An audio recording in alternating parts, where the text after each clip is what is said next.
Il est de retour les gars, j'espère que vous avez bien profité, j'espère que vous lui avez assez craché dessus, que vous lui avez tapé assez dessus, j'espère que vous en avez profité les gars parce que là c'est fini.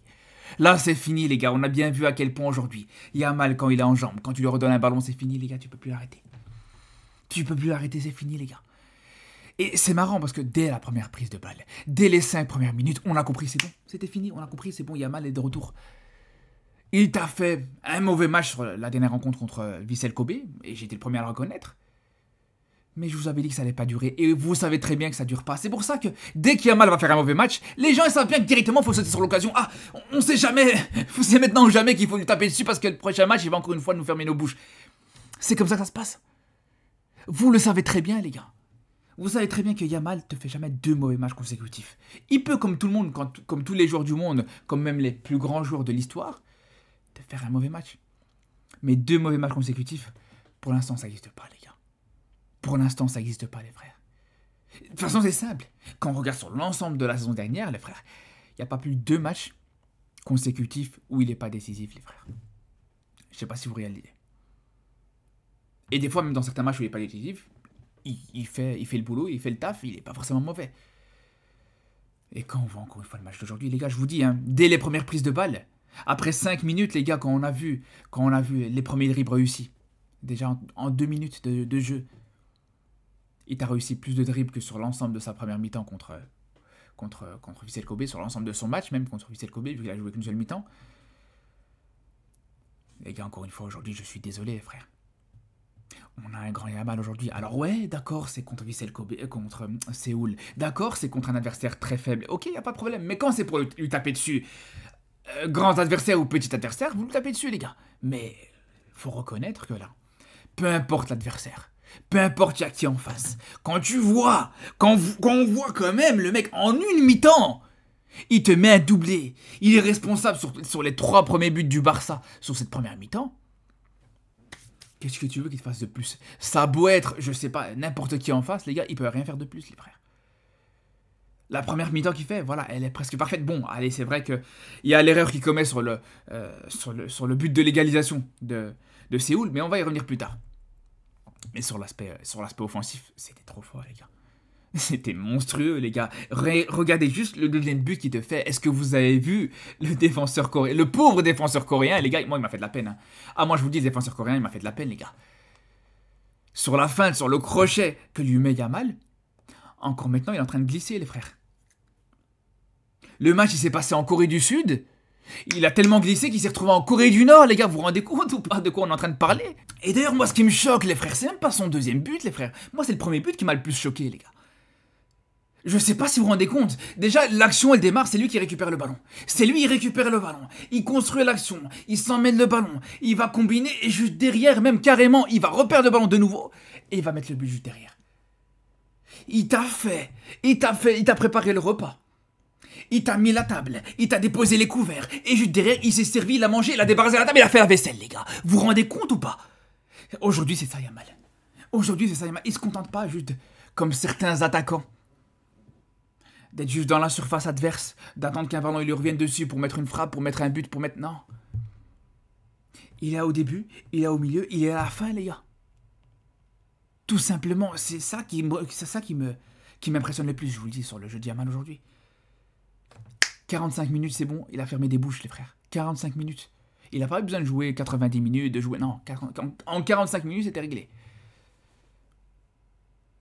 Donc au bout d'un moment, les frères, voilà. Donc tous ceux qui voulaient le critiquer parce qu'il a fait un mauvais match sur le match contre Vissel Kobe, les frères, là, il a répondu. Et je vous avais prévenu, les gars. Je vous avais prévenu, les frères. De toute façon, quand on voyait juste les séquences à l'entraînement d'hier, c'était sûr et certain, les gars. C'était sûr et certain. J'avais fait un TikTok d'ailleurs là-dessus pour vous dire, voilà. Quand on voit le regard de Yamal pendant l'entraînement sur la photo de la winning team, l'équipe qui a gagné le match de l'entraînement, on avait compris. Moi, j'avais compris personnellement. Et je pense qu'il y en a beaucoup aussi qui avaient compris à ce moment-là. Le fait qu'il se retrouve dans l'équipe gagnante, généralement, juste derrière, ça annonce quelque chose de fort. Même en dehors de ça, les gars, on avait plusieurs séquences où on voyait qu'il était en jambes à l'entraînement, qu'il était psychologiquement et mentalement dans un bon état aussi. Voilà, on voyait comment il était libéré, comment même, voilà, les petites c'est peut-être des futilités, c'est peut-être pas des choses importantes, mais voilà, la manière avec laquelle aussi il se taquinait avec Lewandowski. Voilà, c'était un Yamal relâché. Un Yamal, voilà, qui a fait totalement abstraction de tout ce qui se passe autour de lui. Désiré Doué qui parle de lui, Désiré Doué qui se considère meilleur que lui. Tout ça. Il s'en fout complètement, les gars. Il répond sur le terrain. Mais ça, je vous dis, les gars, on a l'habitude, tout simplement, les frères. Après, on va pas se mentir, les gars, en dehors de ça, de manière générale, c'est sûr qu'on a vu des belles choses. Enfin, surtout autour de Yamal, sur l'aspect offensif. Faut saluer aussi le doublé de Ferran Torres. On a beaucoup qui lui reprochent à Ferran Torres de pas forcément avoir mis, de pas avoir trouvé Rashford sur son but. Mais les gars, au bout d'un moment, Ferran Torres lui-même a besoin de se retrouver, de se mettre en confiance, d'aller chercher à être efficace, de prouver qu'il peut être tout aussi efficace que Lewandowski ou justement que Rashford pour le coup. Donc moi personnellement je trouve que non, il a eu raison de finir, de faire cette action, de finir cette action, et juste derrière voilà, il a deux occasions, il les met au fond. Et c'est intéressant les frères parce que voilà, on a actuellement Lewandowski qui, voilà, pour l'instant sur ces deux mi-temps qu'il a fait, vraiment il fait le taf. Vraiment c'est pas mal du tout. Et là pour le coup voilà, Ferran Torres qui rend coup pour coup par rapport à Lewandowski juste derrière. Et Rashford aussi, encore une fois, c'est encourageant ce qu'il propose. Voilà, première passe D pour Rashford. Après, voilà, encore une fois, des petites choses, voilà, si on veut pinailler un petit peu, des petites erreurs techniques qui montrent que voilà, ça manque un petit peu d'automatisme dans son jeu, mais c'est normal, les gars. Et j'ai même envie de vous dire, les frères, Rashford, quand on voit qu'il arrive à être décisif, quand on voit qu'il arrive à proposer des choses intéressantes dans les conditions dans lesquelles il est mis, pour moi, vraiment, je pense que on peut voir un grand Rashford petit à petit dans cette équipe du Barça, les gars. Je pense que petit à petit, on peut se rendre compte que voilà, on peut voir des belles choses de sa part parce que s'il est capable d'être correct, de faire des matchs intéressants avec l'équipe B, imaginez-vous, ben justement, tu lui mets des Pedri à côté de lui, tu lui mets des Yamal à côté de lui, des Rafinha peut-être à côté de lui. Les gars, vous vous rendez compte ou pas? C'est là où je me dis vraiment, ça peut être pas mal. Il a cette facilité à avoir des connexions, et on a vu justement, comme je disais, voilà, cette capacité à pouvoir trouver Ferran Torres sur la passe D qu'il met aujourd'hui. Sur le dernier match, il a l'origine de l'action sur le but de Bargi en trouvant Lewandowski sur une très belle passe. Donc vraiment, c'est là où je trouve que ça commence à devenir de plus en plus encourageant. Et j'attends de le voir vraiment dans une équipe type, dans une équipe au complet, soit à la place de Rafinha sur le côté gauche pour que Rafinha passe dans l'axe, ou peu importe. Mais dans une équipe type du Barça, dans le 11 type du Barça, franchement, j'ai hâte de voir ce qu'il va proposer réellement. Après, en dehors de ça, les gars, bon, on a parlé du côté positif. On a parlé justement de Ferran Torres, l'efficacité de Ferran Torres, de Rashford qui fait ce match encourageant. On peut rajouter aussi le match de Torrens, le latéral gauche aussi, vraiment qui est sur la continuité. Je pense que peut-être c'est, voilà, justement le seul remplaçant du dernier match, justement. Si on exclut Rashford, bien sûr. Mais dans les jeunes joueurs qui sont rentrés sur le dernier match, c'est le seul qui assure la continuité, qui confirme par rapport au dernier match. Parce que le petit Pedro Fernandez, le petit Dro, il n'a pas joué aujourd'hui. Bargi, on va en parler juste derrière. C'est compliqué. Mais le petit latéral gauche, le petit Torrens, vraiment, les gars, pour moi, ce qu'il propose, c'est pas mal du tout, les frères. La passe qu'il met justement à Ferran Torres sur le but, exceptionnel. Magnifique passe, les gars. On voit vraiment qu'il a une qualité. Vraiment, balle au pied, franchement, je le trouve impressionnant. Je le trouve vraiment très intéressant. Défensivement, ça peut être compliqué par moment. Et j'ai envie de vous dire, là, le problème, c'est un petit peu à l'image de l'ensemble de cette équipe du Barça. Malheureusement, vraiment, défensivement, c'est vraiment une catastrophe, les gars. Parce que là, on est en train de parler des aspects positifs. Voilà, parce que tu gagnes quand même ce match sur un gros score. Tu gagnes 7-3, bravo. Mais tu te prends quand même 3 buts contre le FC Squid Game, les gars. Tu te prends quand même 3 buts contre le FC Gamma Style. Faut se le dire, les gars. Donc au bout d'un moment, je suis désolé. Hein. Autant tu te prends 3 buts contre l'Inter, tu te prends 4 buts contre l'Inter, contre des équipes comme ça, tu te prends... D'accord. Mais là, en match de prépa contre le FC Séoul... Attention, les gars. Attention, ça, les gars, en Ligue des Champions, en Liga, ça pardonne pas, les frères. Tu tombes contre le PSG, voilà. Tu passes un mauvais quart d'heure, je vous le dis. Défensivement, tu peux te faire laver. Parce que là, tu as réussi à marquer plus de buts que l'adversaire. Parce que voilà, en face, défensivement, voilà, c'était très faible aussi. Mais tu peux pas te permettre d'encaisser à chaque fois autant de buts sur ce genre de match. Et le problème, les frères, c'est même pas comme s'il y avait un seul responsable. On peut citer énormément de joueurs qui ont été problématiques défensivement, les gars. Et ça, j'ai envie de vous dire, même à commencer par Yamal, sur sa perte de balle, les gars, je suis désolé, il peut pas se permettre ce genre de choses. À ce moment-là du terrain, il est dans ses 20 mètres, il tente un triple. Alors c'est vrai qu'il avait pas forcément de solution autour de lui, c'était un petit peu compliqué, surtout qu'il se faisait presser énormément. Mais il peut pas faire ce ballon-là. Mais encore une fois, les frères, comme je vous dis, voilà, les responsables par rapport au lacune défensif aujourd'hui, il y en a beaucoup trop. Je suis désolé encore une fois, les gars. Araujo, c'est simple, les gars. Araujo, il a fallu une mi-temps. Un seul match d'Araujo titulaire pour comprendre que, voilà, que Araujo n'était pas fait pour être titulaire aujourd'hui dans cette équipe du Barça. Tout simplement, les frères. On a compris en un seul match. Il a fallu un seul match pour comprendre que Araujo, c'est plus possible. C'est fou, les gars. Un seul match titulaire cette saison pour comprendre que Araujo, c'est fini. On veut le mettre au placard. Les gars, il nous a refait une Acerbie, les frères. Il nous a refait une Acerbie. À la limite, demi-finale de Ligue des Champions, tu te prends un but comme ça, vas-y, pourquoi pas, même si c'est face à un défenseur de 45 ans qui a plus de dents, vas-y, pourquoi pas. Mais là, encore une fois, les gars, je suis désolé, frère, même contre le FC Séoul, il n'est pas capable de défendre, il n'est pas capable d'empêcher un attaquant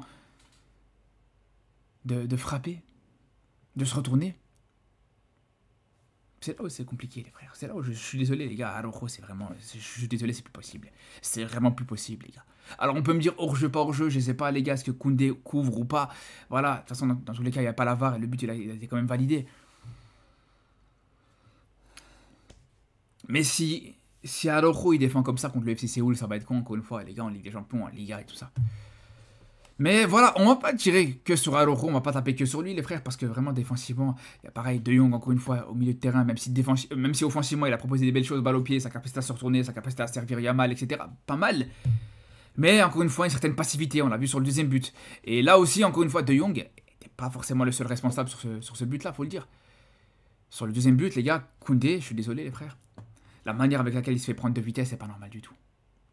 Donc sur le premier but, il couvre peut-être le hors-jeu. Sur le deuxième but, il se fait prendre de vitesse. Franchement, les gars, Koundé, il faut qu'il se ressaisisse un petit peu. Faut vraiment qu'il se ressaisisse, les gars. Parce que, ok, il n'y a pas de problème. Koundé, très bon, un des meilleurs latérales droits du monde et tout ça. Mais pour l'instant, c'est très compliqué, les gars. Il va falloir vraiment qu'il se remette au niveau. Mais quand on parle d'individualité, dans tous les cas, les frères, je vous parle des individualités, mais même globalement, les frères, regardez juste le travail défensif. Dites-vous, là, les frères, sur cette action-là, t'as aucun défenseur central sur l'action, les frères. C'est là où c'est compliqué.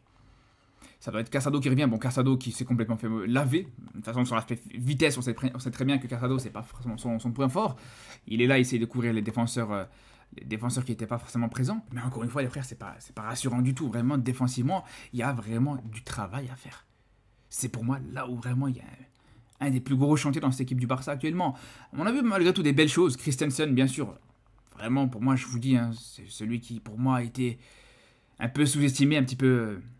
C'est fait manquer de respect, je vous dis la vérité, les frères. Quand j'entends aujourd'hui que ça veut vendre, ça veut plus vendre Christensen qu'Araujo, je comprends pas.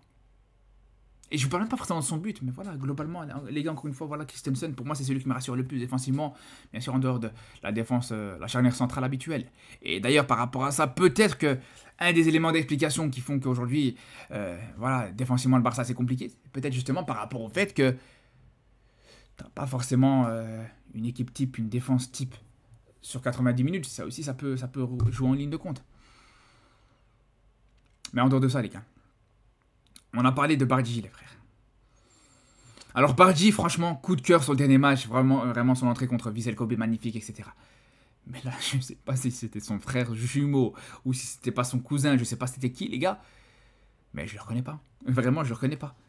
Le match horrible, l'entrée horrible qu'il a fait, les frères, c'est du jamais vu. Il a failli nous coûter un but déjà pour commencer avec cette passe dans l'axe. Franchement, c'est du jamais vu, les frères. Le mec est là, dans une position quasiment de latéral droit. Il voit que voilà, le pressing quand même de Vissel Kobe est quand même pas mal, les gars. Ils ont bien de Vissel Kobe de FC Séoul, ils ont quand même bien pressé. Ça passe dans l'axe, les gars. Je suis désolé, les frères.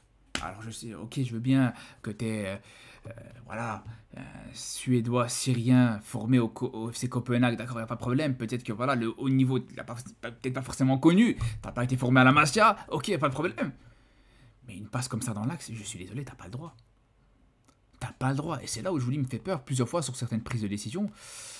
c'est pas rassurant du tout. Même des fois, voilà, comme sur cette situation-là où il reçoit un ballon, à pas de la contrôler, de se mettre, d'essayer de combiner peut-être avec, je sais pas, avec Ferran Torres ou faire quelque chose comme ça. Le mec essaie, il veut la laisser passer. Il veut la laisser passer juste derrière. Alors qu'il n'y a absolument personne juste derrière. Et j'ai même bien vu, j'ai été vraiment vigilant sur ça. Je me suis rendu compte que le mec, il a même pas pris l'information juste derrière. Il a pas forcément pris l'information pour voir s'il y avait quelqu'un ou pas. Non, il s'est dit au hasard, je vais la laisser passer. Et encore une fois, les gars, le problème c'est que des pertes de balles comme ça, les frères, avec le Barça, ça peut se payer cash. Hein. Ça peut vraiment partir très très rapidement. Bref, en tout cas, les frères, encore une fois, voilà, ça fait plaisir d'avoir vu. Je pense qu'aujourd'hui, on a quand même pris plus de plaisir que sur le dernier match. Le fait d'avoir vu un Yamal au niveau.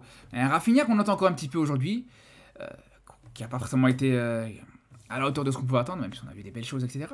Mais bref, voilà, ça monte petit à petit en puissance sur l'aspect offensif déjà pour commencer. On attend de voir un peu plus d'éléments qui peuvent te rassurer sur l'aspect défensif, ça c'est le plus important.